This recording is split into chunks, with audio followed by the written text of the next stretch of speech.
Every day, billions of people around the world sit down to eat, unaware of the invisible chemistry that made their meal possible. More than 1,000 different pesticides are currently used across global agriculture to protect crops from insects, weeds, fungi, and disease. Without them, the United Nations Food and Agriculture Organization estimates that up to 40% of the world's crops could be lost to pests each year. But pesticides are by design toxic, and traces of them remain on and in the food that reaches your table. The question that scientists, regulators, and consumers are wrestling with is, how much is too much?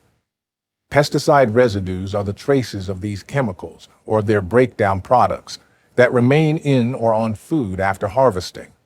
According to the World Health Organization, the toxicity of any pesticide depends on three key factors: the chemical itself, the dose a person receives, and the route of exposure, whether through ingestion, skin contact, or inhalation.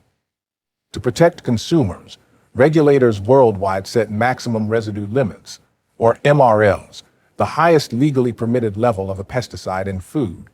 In the United States, the EPA calls these tolerances. Internationally, they are set by the Codex Alimentarius Commission, a joint body of the WHO and the UN's Food and Agriculture Organization, covering standards for more than 100 different pesticides traded across global markets. In 1996, the United States enacted the Food Quality Protection Act, a landmark law that fundamentally changed how pesticide safety was evaluated.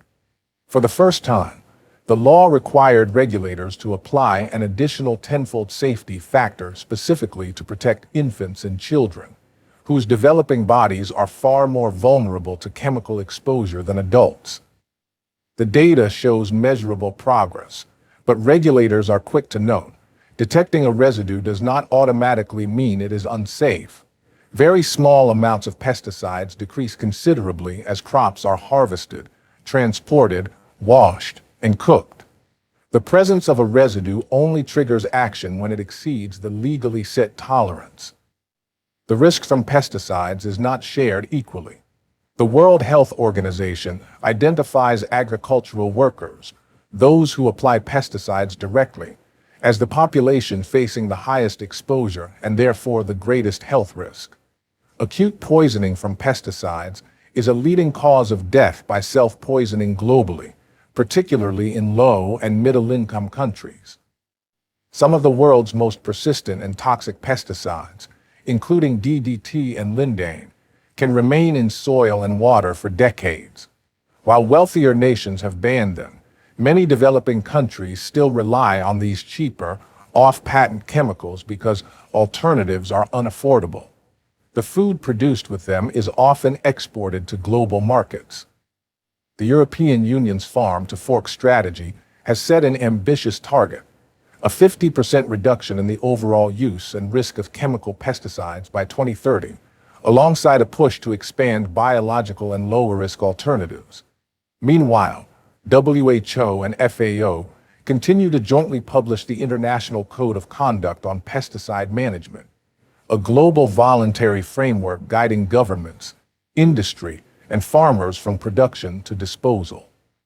The food on our plates is safer today than it was 30 years ago. The data confirms that.